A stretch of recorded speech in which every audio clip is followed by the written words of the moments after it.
Alhamdulillahi Rabbil Alamin.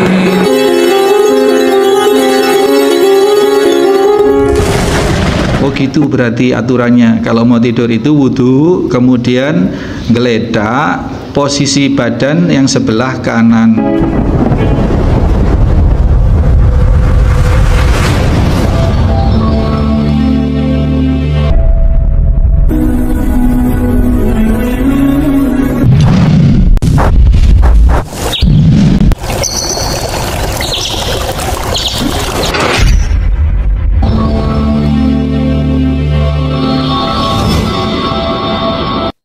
Bismillahirrahmanirrahim. Assalamualaikum warahmatullahi wabarakatuh.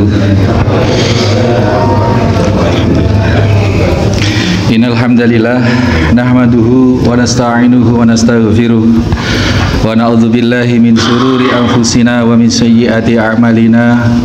May yahdihillahu fala mudhillalah wa may yudlil fala hadiyalah. Asyhadu an la ilaha illallah wahdahu la syarikalah.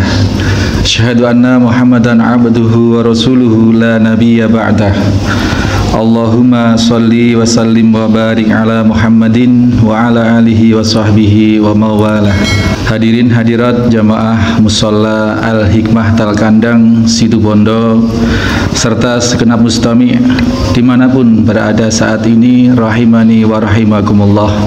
Di sini disebutkan oleh Nabi, oleh Rasul Sallallahu Alaihi Wasallam, wa nabiyyika, dan kepada seorang nabimu. Berarti ini adalah Rasulullah Sallallahu Alaihi Wasallam sendiri. Sehingga di dalam menceritakan hal ini, umarah ini kepada sahabat yang lain, atau di dalam mentasmi kalimat-kalimat Rasul itu, dia ganti dengan wa nabiyyika, diganti dengan wa rasulika. Nabi diganti dengan Rasul. Kita tahu Nabi itu adalah seorang yang diutus oleh Allah di dalam menjabarkan risalah dari seorang Rasul. Jadi Rasul itu sudah pasti Nabi. Kalau Nabi belum tentu Rasul. Nabi ini hanya sekitar Rasul ini jumlahnya hanya sekitar 313-314 ini jumlahnya. Tetapi Nabi jumlahnya sekitar 124.000, sangat banyak. Maka ada Nabi Musa, ada Nabi Harun pada waktu yang bersamaan, dalam masa yang bersamaan. Musa itu adalah Rasul dan Nabi, Harun itu hanyalah Nabi. Jadi derajatnya atau kedudukannya lebih kepada Rasul. Nah, umarah ketika mendapatkan kalimat ini dari Nabi Shallallahu Alaihi Wasallam, kemudian bermaksud ingin mengangkat posisi Nabi Shallallahu Alaihi Wasallam, wa nabiyyika diganti dengan wa rasulika. Rasul dengar dan Rasul tidak mau. Rasul marah. Aku masih hidup saja, engkau sudah mengubah apa yang aku katakan. Tidaklah aku katakan sesuatu kecuali atas perintah Allah Subhanahu wa taala. Nabi tidak mau, Pak. Lalu kemudian ditulislah atau diabadikan hadis ini dengan tetap wa nabiyyika. Sebenarnya kalau tidak ditegur oleh Rasul, itu bisa jadi hadis ini bunyinya adalah wa rasulika. Wa rasulika arsalta, dan Rasul yang engkau utus. Maunya mengagungkan Nabi Muhammad SAW, tapi Nabi tidak mau. Ini satu pelajaran besar, Pak, bagi kita. Sesuatu yang memang sudah nyata dari Nabi Shallallahu Alaihi Wasallam, jangan pernah kita otak-atik pensyariatan ini yang menyangkut ubudiyah, apalagi menyangkut akidah. Ketika Nabi sudah menyampaikan sesuatu, apalagi sekarang Nabi sudah wafat, ini sudah patok bangkreng istilahnya orang Jawa Tengah itu.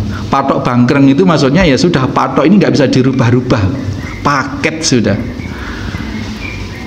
Adapun pernah Mu'adz bin Jabal ketika terlambat sholat berjamaah bersama Nabi, beliau Mu'adz bin Jabal ini datang, Nabi dan para sahabat sudah sholat, langsung Mu'adz bin Jabal takbiratul ihram Allahu Akbar, langsung mengikuti gerakan ketika beliau sudah ada tadi itu. Kalau pas sujud ya langsung Allahu Akbar, sujud, tidak nunggu nanti kalau sudah berdiri begitu, tidak nunggu.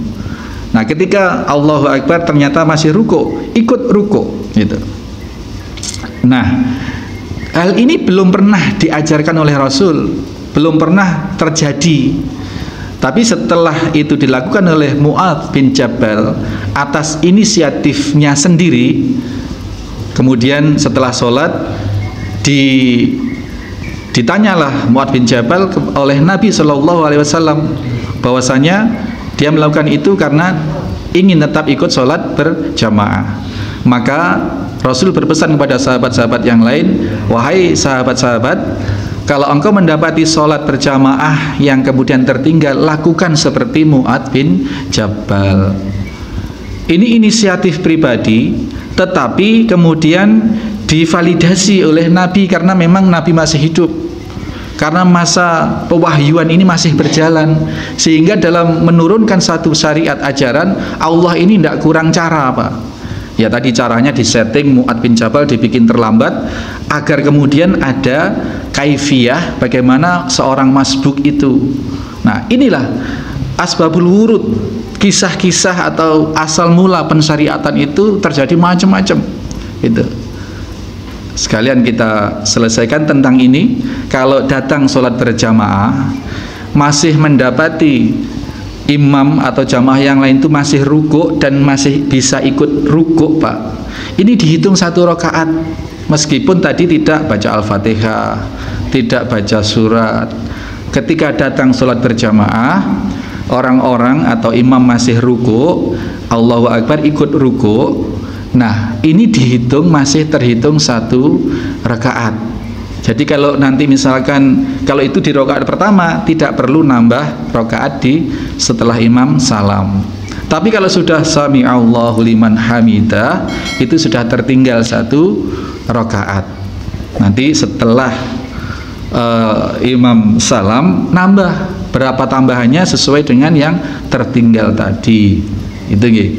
Karena saya masih lihat orang masbuk, imamnya sudah ruku, masih sujud, Pak, masih ruku, padahal masih ruku, ditunggu, Pak, ditunggu i'tidal, kemudian sujud, kemudian sampai berdiri lagi baru dia ikut sholat. Ini tidak perlu. Sebagaimana yang Mu'adz bin Jabal lakukan, dipesan oleh Nabi, tiru caranya Mu'adz seperti caranya Mu'adz bin Jabal. Artinya itu pensyariatan juga dari Allah, dilewatkan adegan dari peristiwa sahabat. Tapi ingat, itu dikala Nabi masih hidup. Ada adegan di mana seorang hamba itu berinisiatif melakukan satu amaliyah ubudiyah. Ada lagi banyak, Pak, hal-hal yang merupakan inisiatif sendiri kemudian divalidasi sehingga jadi pensyariatan. Ketika dari ruku i'tidal sami Allahu liman hamidah, yang lain ajarannya Nabi adalah Rabbana walakal ham, selesai. Tapi ada satu sahabat yang meneruskan. Gimana terusannya? Hamdan katsiran thayyiban mubarakah fi. Dan keras dalam arti ya terdengar lah, seperti halnya kalau kita Rabbana walakal ham kan nggak begitu keras tapi terdengar.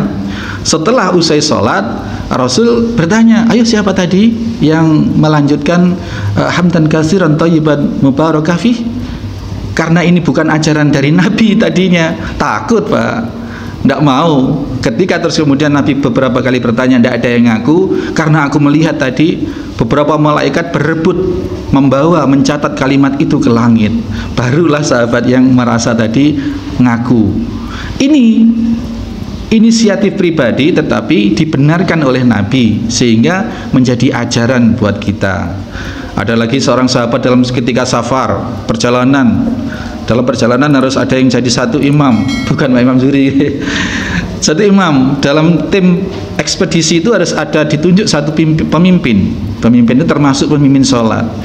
Pemimpin sholat ini ketika sholat apapun, ketika jahar, setelah membaca Al-Fatihah dan membaca surat tertentu, dia tambahi dengan surat Al-Ikhlas. Misalkan Al-Fatihah, kemudian surat Al-Ma'un misalkan. Setelah Al-Ma'un selesai, ditambahi surat Al-Ikhlas. Seperti itu terus.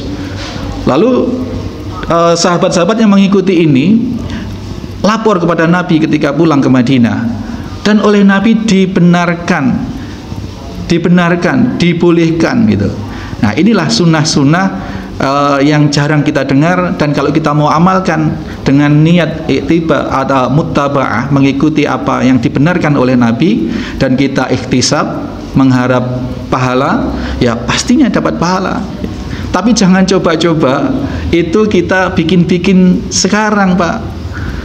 Ya, sahabat dulu loh banyak yang berinisiatif dan itu baik, oleh Nabi boleh. Sekarang pun kalau Nabi masih ada, ya pasti boleh lah. Saya tiap malam Jumat ngaji ini dan dipatenkan dalam satu pembiasaan. Ini ya bid'ah lah, Pak. Kalau memang tidak ada ajaran dari Nabi. Itu ya yang dibikin dalil tadi itu Mu'adz, sahabat-sahabat yang lain melakukan sesuatu yang sebelumnya tidak diajarkan oleh Nabi, karena itu baik, ya Nabi akhirnya boleh. Sekarang pun kalau Nabi masih ada, ya pasti boleh. Malam Jumat baca Al-Quran, gitu, baca surat tertentu. Surat apa, Pak? Yang kalau yang disunnahkan benar apa? Al-Kahfi. Nah, kalau terus melazimkan, apalagi menetapkan, apalagi menganggap itu sunnah dengan surat yang lain, ya ini tentunya sudah menyalahi apa yang diajarkan oleh Nabi. Ini kita bermula dari sahabat Umar. Ketika wa nabiyika diganti dengan wa rasulika, niatnya baik, tetapi Nabi tidak mau. Nah, ini mengubah ajaran. Jadi Nabi mengajarkan ke kalimat-kalimat tadi itu sampai ini, Pak, sampai wan nabiyyika arsalta, sampai ini. Wahai fulan, kalau engkau berbaring di tempat tidurmu, sebelum kau tidur, maka katakanlah kalimat-kalimat ini. Kalimat Allahumma aslamtu nafsi ilaika wa wajjahtu wajhi ilaika, dan seterusnya sampai amantu bi kitabika, amantu bi kitabikal ladzi anzalta wa nabiyyika arsalta, sampai sini. Lakukan ini, kemudian Rasul melanjutkan perkataan beliau, fa innaka immitta mil lailatika mitta alal fitrah. Apabila engkau mati di malam itu, tidak bangun, mati, maka engkau mati di dalam fitrah, di dalam kesucian, di dalam suatu jiwa yang sudah bersih, sebagaimana ketika ruh ditiupkan ke dalam tubuh. Masya Allah, Pak, jaminannya itu. Terus wa in asbahta, apabila engkau tidak mati dan mendapati pagi, asbahta khairan, maka engkau mendapati hidup kembali atau pagi yang baik. Muttafaqun alaih. Ini hadis muttafaqun alaih dalam Sahih Bukhari dan Sahih Muslim.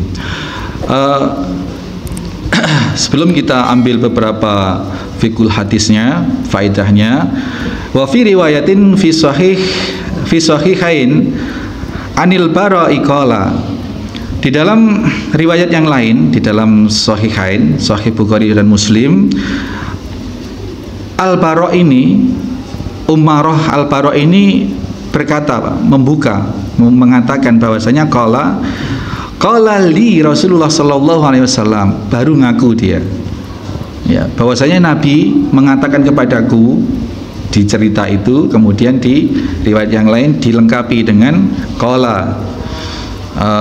Al-Bara' ini berkata bahwasanya Nabi qala li, Nabi berkata kepadaku, melanjutkan perkataannya, idza ataita majja'aka, apabila engkau mendatangi ranjang, mendatangi tempat tidur. Ini kalimat yang lain, fatawadda wudu'aka lis-shalatik, maka engkau berwudulah seperti wudunya ketika mau sholat. Ini pelengkap dari apa yang diceritakan pertama, diceritakan Berikutnya di hadis yang lain dilengkapi dengan kalimat ini: apabila engkau mendatangi ranjang tempat tidur, maka kamu berwudulah seperti wudunya engkau mau sholat. Summa taji'ala ala shikikal aiman. Kemudian engkau berbaring, kemudian engkau ndelosor itu, berbaringlah di tubuhmu, shikikal aiman, di tubuhmu yang sebelah kanan. Oh gitu berarti aturannya. Kalau mau tidur itu wudu, kemudian geledak posisi badan yang sebelah kanan. Tangannya gimana? Tangannya kalau ya bukan pakai bantal aja tangannya. Dan seperti itu yang diajarkan oleh Nabi Shallallahu Alaihi Wasallam. Wakul, setelah itu lalu katakan wadakara tahwahu, menyebutkan tadi itu Allahumma aslamtu nafsi ilaika dan seterusnya tadi. Ini disingkat dengan kata-kata wadakara tahwahu. Itu selesai. Summa waja'alhunna, jadikanlah kalimat akhirah matakulu, di akhir perkataanmu. Jadi diupayakan kalau sudah berbaring, sudah wudu berbaring, mau tidur, kalau mau masih ngomong yang lain-lain silahkan, tapi jadikanlah kalimat-kalimat tadi itu sebagai kalimat-kalimat akhir di dalam ucapannya. Kalau sudah berkalimat itu, penyerahan diri kepada Allah tadi itu, usahakan sudah tidak berkata-kata lagi, karena pesan Nabi adalah waja'alhunna akhira matakul. Jadikanlah kalimat itu sebagai kalimat akhir dari perkataanmu. Ini Bapak sekalian, jadi beberapa faedah. Yang pertama adalah bahwasanya al-Islam ini sedemikian detil menata hidup kita. Di agama lain tidak ada, Pak. Urusan mau tidur saja sedemikian bisa mendatangkan peluang kebaikan yang luar biasa. Ini satu kesyukuran kita bahwasanya kita telah menggenggam ad-dinul Islam ini. Yang kedua adalah bahwasanya bertawakal itu bisa melalui, diantaranya melalui kalimat-kalimat, apakah doa, apakah pernyataan-pernyataan seperti ini. Ini adalah pembaharuan akad kita kepada Allah Subhanahu Wa Taala. Masih banyak kalimat-kalimat atau doa-doa, pernyataan lain yang juga di situ meneguhkan ketawakalan kita. Misalkan kalau kita mau bepergian, hadis-hadis yang diajarkan di pendidikan-pendidikan sangat dasar kita, bahkan kalau di TK Al-Firas itu diajarkan juga kalau mau pergi gimana. Bismillahi tawakkaltu 'alallahi la haula wala quwata illa billahil aliyyil azim. Ini kalimat penyerahan penuh kepada Allah, tawakal. Kalau sudah tawakal seperti ini, apakah kemudian tidak boleh berupaya zahir? Secara zahir boleh, Pak, harus.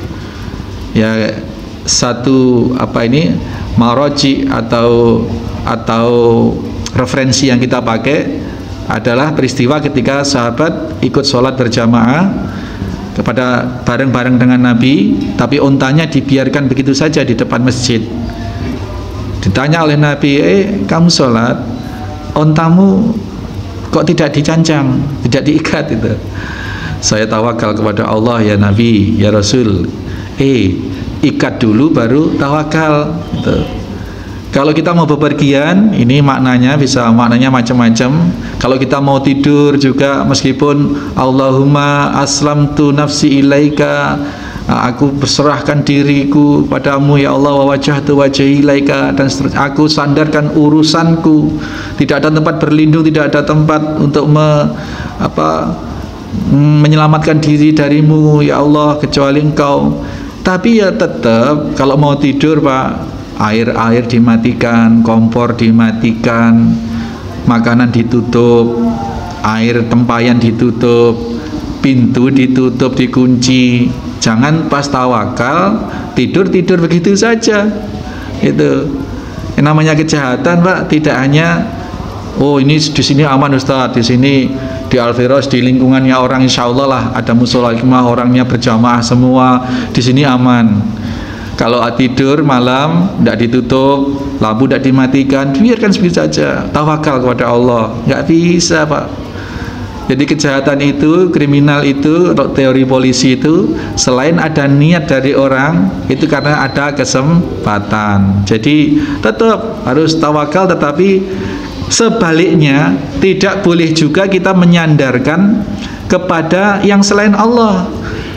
Karena salah satu bentuk tawakal itu adalah berupaya secara zahir.